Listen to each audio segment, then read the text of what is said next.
Hi, and welcome to my series called Behind the Scenes, where I'm sharing a creative project, the concept behind it, and the tools I have used to execute it. Today, I'm going to share with you a personal project called Barcelona.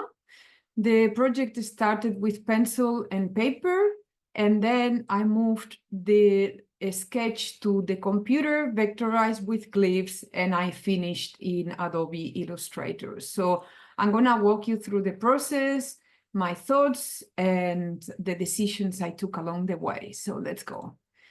We are going to start with pencil and paper. So, okay, this is the first part of the process. If I go in a little bit more, you might see it. Okay, these two tools are the tools I use a lot of the times. I know this is very old school because a lot of designers currently might work with Procreate. I do work with Procreate too, but I have to be honest with myself and say that the tool I go the fastest is still a regular technical pencil and a precision eraser.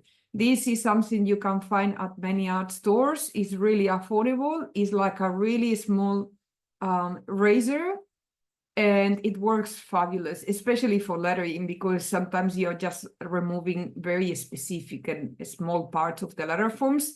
So these are my to-go tools, and of course, 100% recycled paper. If I feel like I can work with Procreate, I will work with Procreate. And depending on the occasion, I might work with Procreate from the start point, depending if a lot of the decision-making is done by me or is going to be done by the client or the internal branding studio team that I work with. Okay, in this case, it's a personal piece. There is no client. I'm taking all the decisions. So I start here, 1.0. So I want to play around with the idea of what happens if I add swashes and flourishes, and I'll be defining what those are now. This is just the starting point. So the starting point is I start with a script skeleton. I start with my copyright knowledge. I decide that the word is not going to be either horizontal or an ascender line, but it's going to be on a wave movement. This is something I use many times, so it's very familiar to me.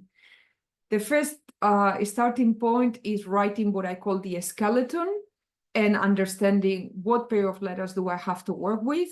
Where might I introduce variations? I have an ascender only. There is no descenders, first of all. Then there is a letter B, which is a letter that I love, and I have done many variations, many lettering variations on this letter along the years. I have a letter R, which I know is my best friend because letter R is highly customizable and I can introduce many variations if I want to.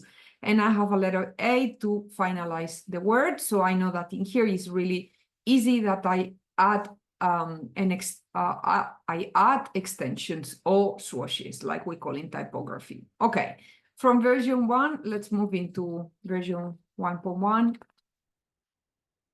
Okay, so I am reworking the same skeleton and now I'm starting to think, how can I add some customization? The way I normally work with that is that I envision the word being an object, and I want to keep in mind that to make this word balanced, and I want to add something north, something in the south, something in the east, and on the west. So if I make sure that these 4 areas are balanced, it's a lot more possible that the piece is successful. Of course, if you need to add a subheading in here, you might completely get rid of this section because you know that more information is coming at the bottom. But this is not the case. There is nothing added. There is no subheadings. So I have north, south, east, west. Now I want to keep adding more things and keep exploring. Up to this point, everything I have added are swashes. And the definition of a swatch is the extension of a letter form. So whatever you are adding is an extension of the letter form itself. And these, you have many examples in typography. For example, Adobe cast-long swashes, which you will see that the capitals and some lowercase letters come with an extension to make it more unique, to ornament it, whatever it is. So I keep on going. Iteration 1.2 or 1.3. I keep adding. Okay, differences between the first and the second is that if we put it next to each other, let's go out. If we put them next to each other like that, we see that the bottom is the same. And what I have changed is only the decoration inside the bottom ball of the capital B and the ascender of the L. Okay, so the rest is very similar. In here also there is a difference. So this oval is running inside the X height, and this oval is becoming a lot more horizontal, following the slant of the writing. Okay, let's go in. Cool. Okay, so this is actually variation 1.3. And now keep on going. All right, next one. So in here, I'm starting to add more detail. So you can see, let's go outside so you can see it better. So in here, I have added now flourishes. How do I define a flourish? Let's go inside a little bit more. So it's like, yeah, you can now see the whole piece. Okay, so I define a flourish by an ornamented piece that it is not attached to the letter form.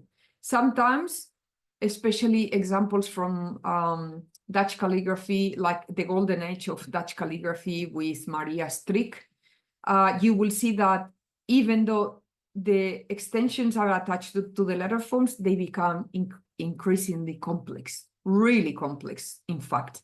So when an extension of the letter becomes way too complex, I call that, and many of us will call that, a flourish. But if it's not really complex, if it's something that you can easily follow with your eye, we will call that just a swash on extension of the letter.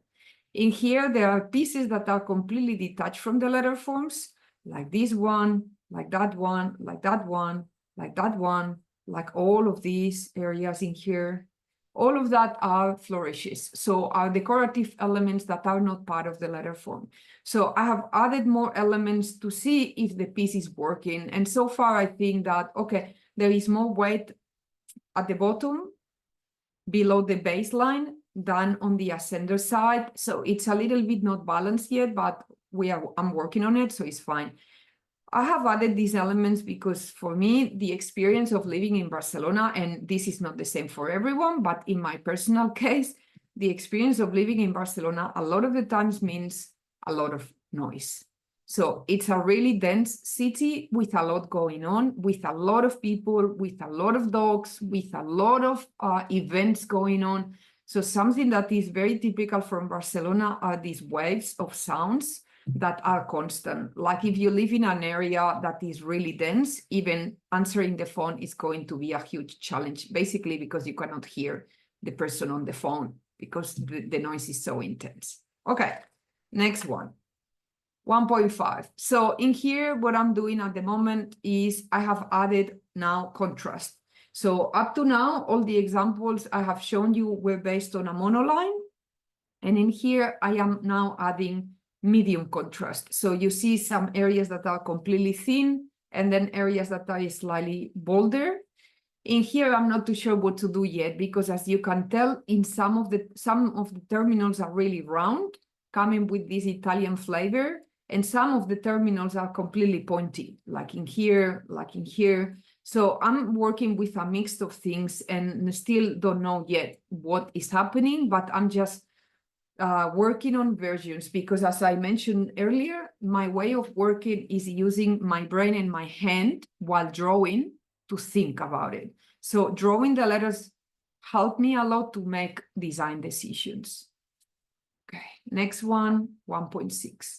So in this case in here, I'm now working with more contrast, and now I'm adding flat terminals. So these sort of flag shapes are now ending every single extension or swash and flourish. Obviously, as you increase contrast, you might need to work on a spacing because now here the R and the C are kissing each other or touching its back. And then some things might need to be adjusted again. These are normal when you are adding weight because suddenly the word is taking more space.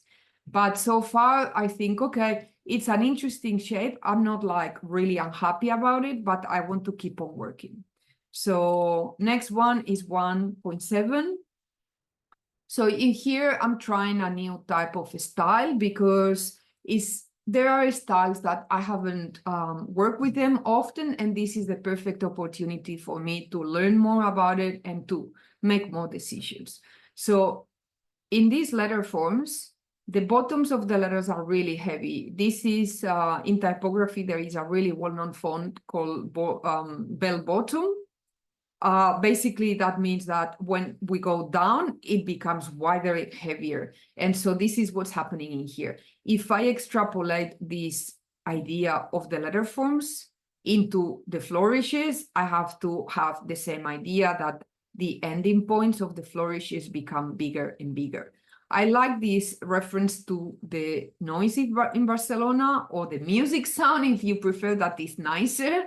And I think I'm more attracted to this version because I'm less familiarized with it, and I think that I can learn a lot more from examining this shape. So I'm still unsure about a lot of decisions in here, like the contrast is not the same in all these words. At the moment, it's a bit all over the place, so I need to redraw again to polish a little bit my thoughts and my drawing. So in here, we have version 1.8. It's very important, if you are not super familiarized with what you are drawing, it's super important to always fill in the strokes, because once you do that is when you really start to see the background and start to see if the spaces and counter spaces you are creating are balanced enough and these are working.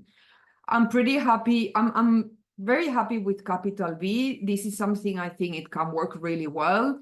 And I think the letter forms are working quite well. Now I need to work on the ornamented section, swashes, flourishes, because I still feel like this bottom section is quite heavy in comparison to the top.